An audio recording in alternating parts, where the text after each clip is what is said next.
Hélène marchait le long d'un chemin de terre tranquille, portant un jean bleu, des baskets bleues et un haut en tricot blanc, avec une torche à la main.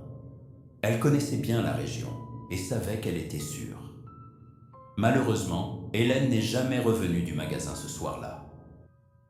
Lorsqu'Alan s'est rendu compte que sa femme avait disparu, il a alerté la police. Ensuite, il est monté dans son bateau avec leur plus jeune fille de 7 ans pour chercher sa femme le long de la rivière Murray. C'est là qu'Alan a trouvé le corps d'Hélène accroché à une bûche de rivière. En plaçant sa femme dans le bateau, Alan a vu que sa gorge avait été coupée et que sa tête était presque décapitée. Hélène avait également été sévèrement frappée. Alan devait ramener le corps au camping, mais la vue était trop choquante pour lui. Le cœur de l'homme de 51 ans a cédé sous le choc. Alan s'est effondré et est mort sur le coup. Cela a laissé la pauvre fillette de 7 ans seule sur un bateau avec ses 2 parents décédés, le moteur tournant toujours en course accélérée avec le rivage. Bienvenue sur Histoire d'un crime, la chaîne où nous plongeons au cœur des mystères obscurs et des intrigues troublantes. Préparez-vous à découvrir des récits fascinants et des enquêtes palpitantes. Installez-vous confortablement et laissez-vous emporter.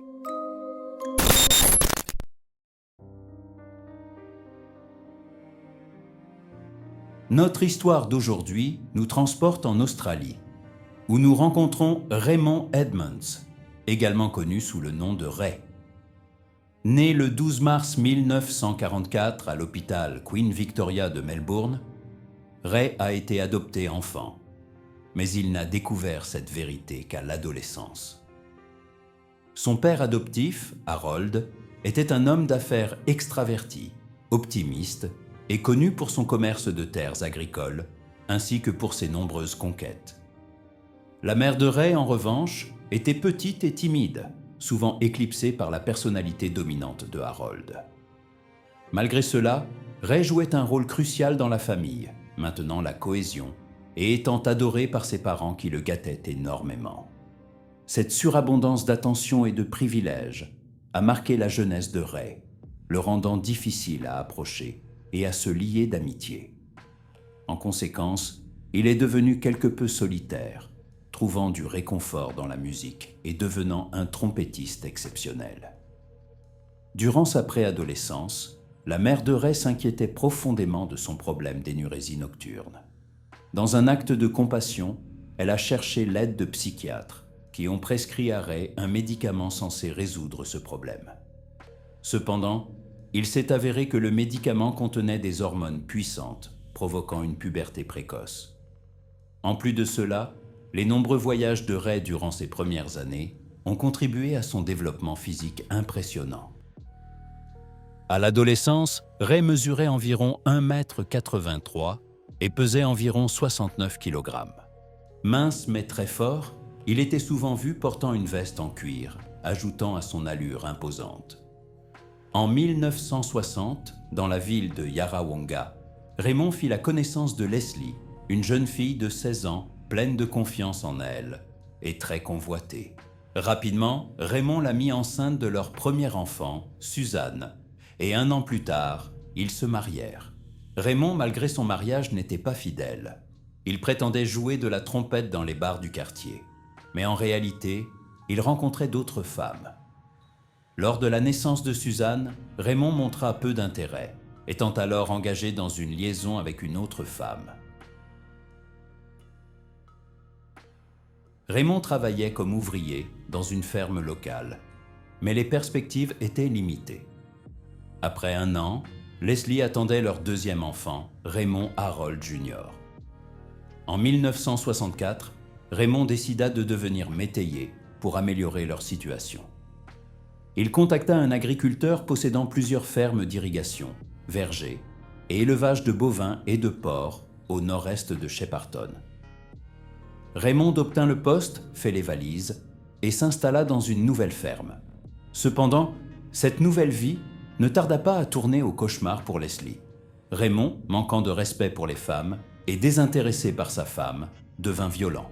La famille emménagea dans une grande ferme blanche à moitié délabrée, où Leslie allait vivre un véritable enfer. Raymond commença à rôder dans les villes locales à la recherche d'affection d'autres femmes, rentrant souvent avec du rouge à lèvres sur le visage. Leslie savait qu'il valait mieux ne pas poser de questions, ayant déjà subi de terribles passages à tabac en le faisant. Elle travaillait dur à la ferme, s'occupant du bétail et élevant ses 2 enfants. Souvent, après une longue journée de travail, elle trouvait une autre femme dans son lit avec Raymond.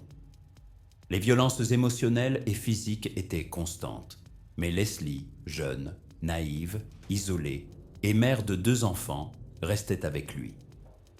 Leslie espérait désespérément que les choses s'amélioreraient avec le temps. Cependant, Ray laissait souvent Leslie, Raymond Jr. et Suzanne sans nourriture, parfois toute la journée. Cela ne dérangeait pas Raymond, car il se contentait de manger au restaurant. À la fin de 1964, Leslie en avait assez de travailler pour gagner de l'argent, que Ray dépensait ensuite. Un jour, voyant Ray revenir de la banque, elle courut vers la boîte à gants de sa voiture et prit son salaire avant qu'il ne puisse le dépenser. Pour la première fois, elle se rebellait. Lorsque Raymond découvrit cela, il entra dans une rage folle. Il rentra dans la maison et confronta Leslie, la battant devant leurs enfants, qui furent complètement traumatisés. Malgré ses douleurs intenses, Leslie entendit les cris de ses enfants et courut les réconforter. Mais Ray continua son assaut. La situation s'aggrava lorsqu'il lui cassa le bras. Désespérée, Leslie quitta la maison avec leurs 2 enfants pour se réfugier chez ses parents.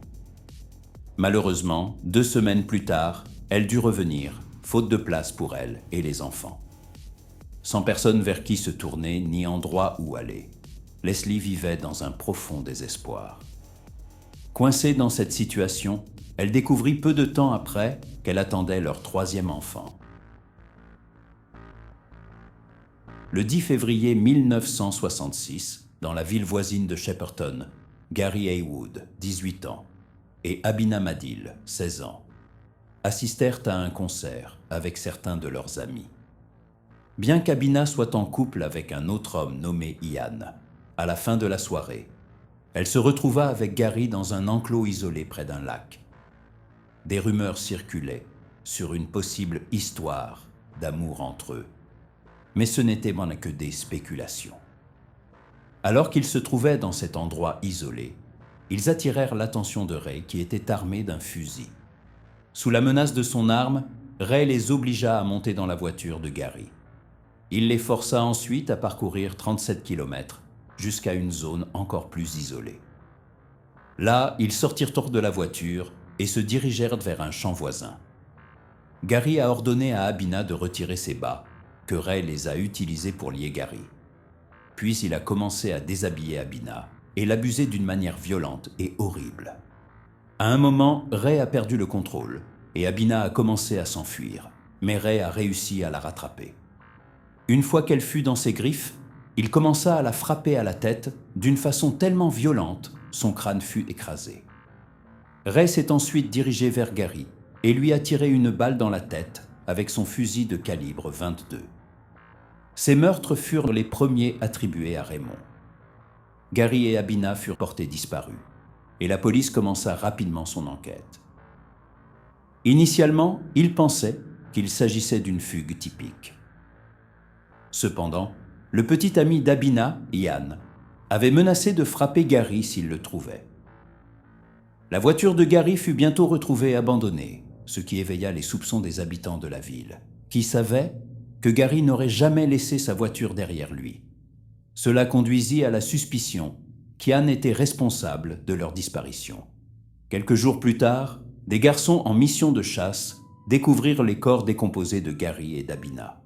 Ian fut arrêté et agressé par la police, mais il devint rapidement évident qu'il n'était pas impliqué dans les meurtres. Malgré cela, il fut méprisé par la ville comme étant le tueur probable, une étiquette qui le suivit jusqu'à sa mort tragique et accidentelle, 6 ans plus tard. L'enquête sur les meurtres fut marquée par de nombreuses fautes professionnelles et une mauvaise gestion des preuves. Peu de temps après, Ray et sa famille déménagèrent dans le nord-est de Victoria, où il trouva un emploi dans un abattoir. Ray était un bon boucher, habile avec les couteaux. La vie semblait relativement normale pour la famille, jusqu'à ce qu'une horrible dispute éclate, menant à leur séparation et plongeant leur relation dans le chaos.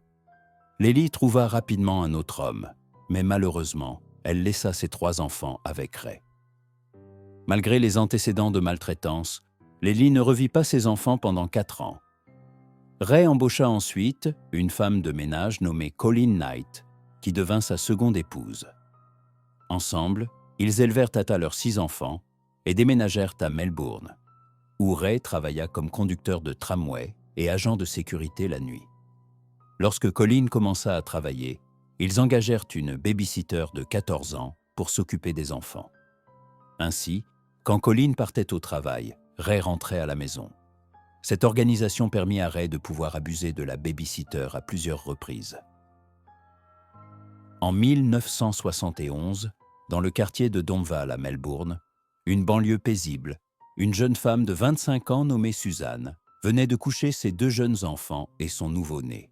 Son mari étant sorti avec des amis, elle décida de profiter de ce moment de tranquillité pour passer la serpillière. Alors qu'elle se dirigeait vers la buanderie pour prendre un seau, elle aperçut la silhouette d'un homme.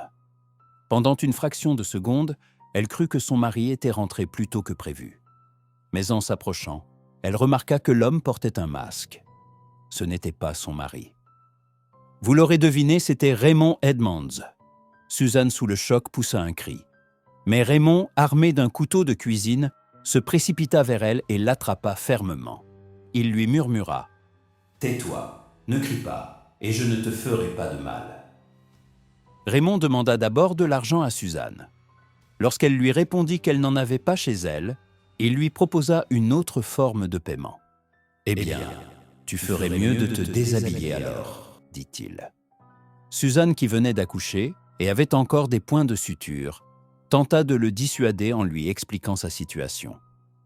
Mais Raymond, qui la traquait depuis plusieurs semaines et connaissait son état, répondit « Je suis au courant pour les points de suture. Je ne te ferai pas de mal. » Ray ligota les mains et les pieds de sa victime avec des bas, l'immobilisant ainsi. Il s'en prit ensuite à elle de manière violente. Une fois son acte odieux commis, il s'enfuit en courant, laissant derrière lui des traces de pas et une odeur pestilentielle. Cette effluve, décrite comme un mélange écœurant de lait caillé et de produits chimiques, lui valut rapidement le surnom peu flatteur de « Monsieur Stinky ». En août 1972, il pénétra par effraction au domicile d'une femme endormie, la réveillant brutalement sous la menace d'un couteau. Terrorisée, elle tenta de le raisonner, affirmant que son mari doit rentrer d'une minute à l'autre et qu'elle avait des invités. Mais Ray, qui connaissait parfaitement ses habitudes, savait qu'elle était seule et vulnérable. Il la contraignit à subir de multiples agressions.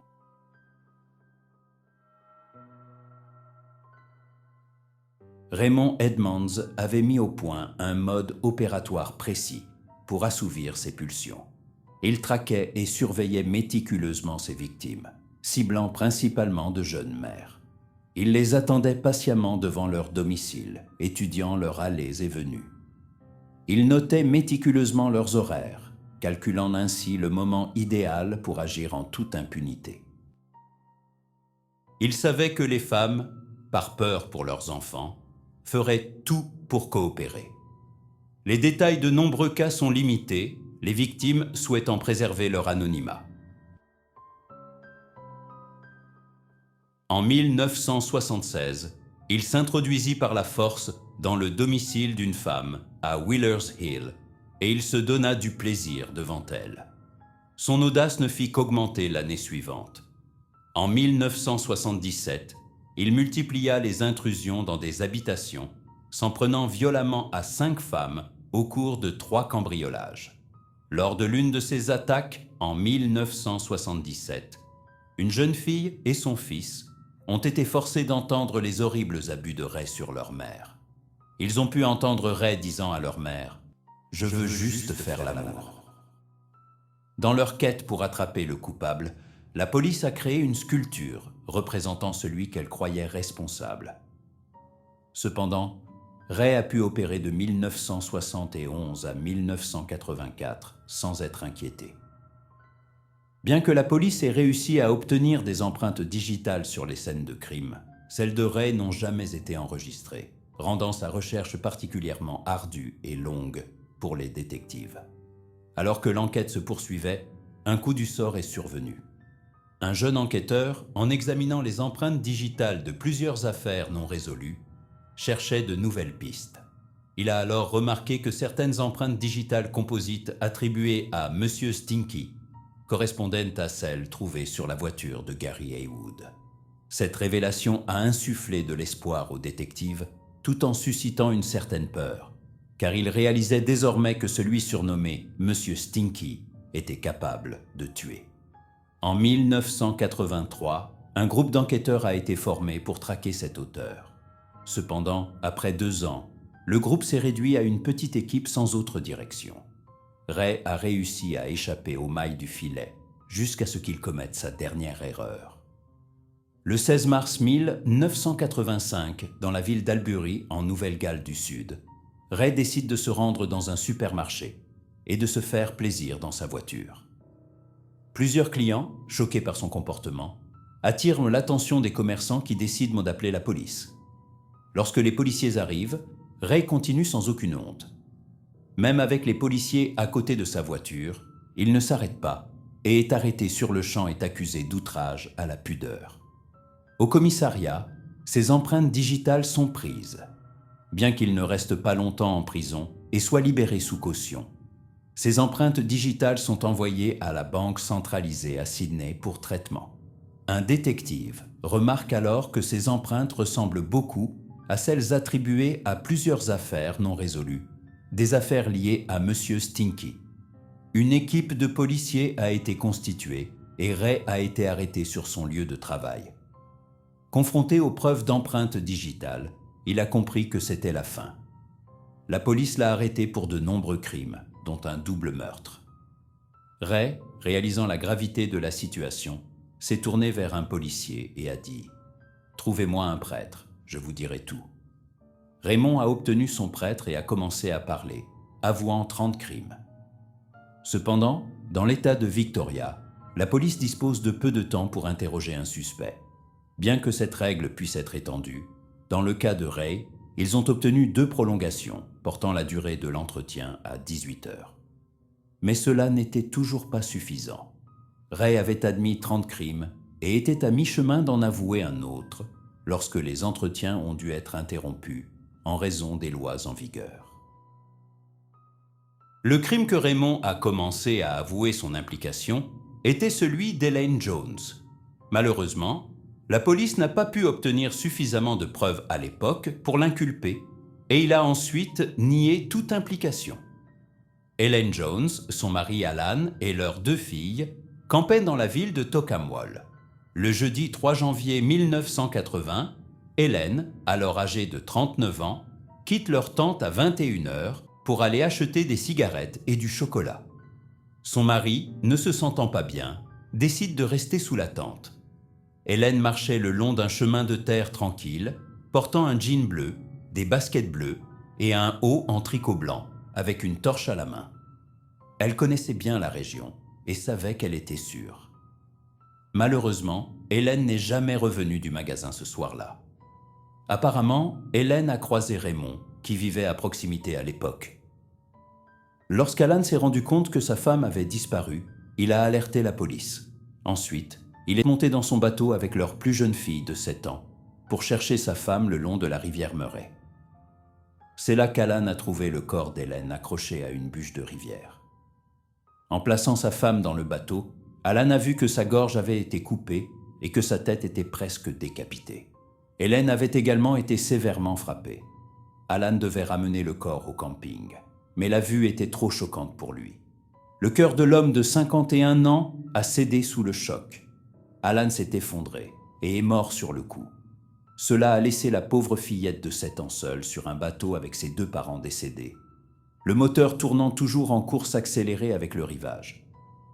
Heureusement, la jeune fille a réussi à éteindre le bateau et à nager jusqu'au rivage pour obtenir de l'aide.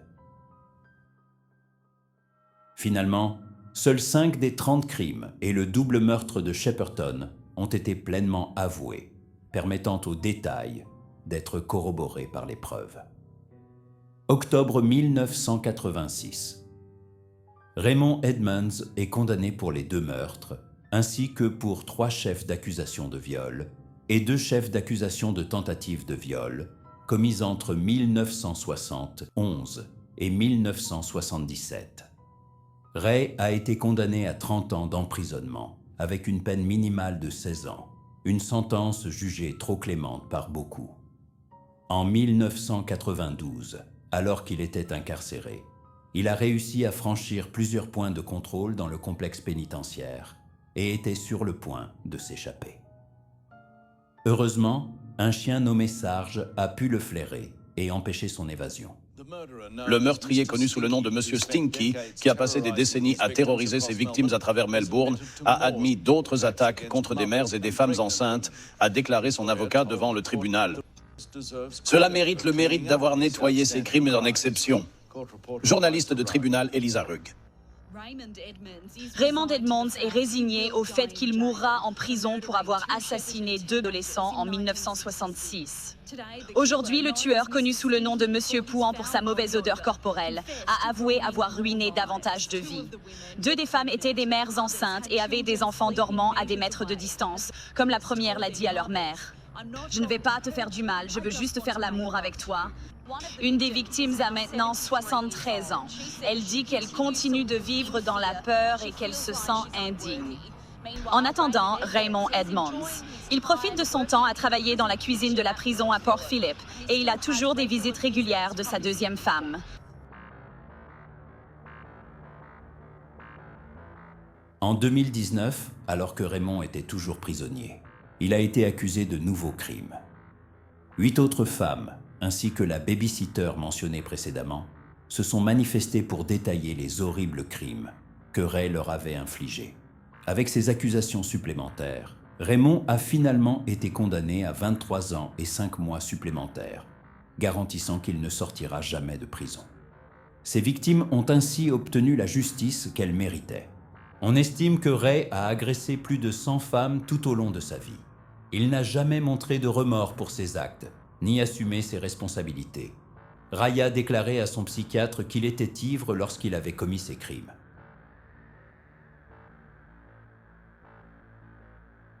Merci d'avoir regardé la vidéo. J'espère que vous avez trouvé cette enquête aussi intéressante. N'hésitez pas à partager vos pensées et vos théories dans les commentaires. Et surtout, n'oubliez pas de vous abonner à la chaîne pour ne manquer aucune de mes prochaines histoires captivantes. À bientôt.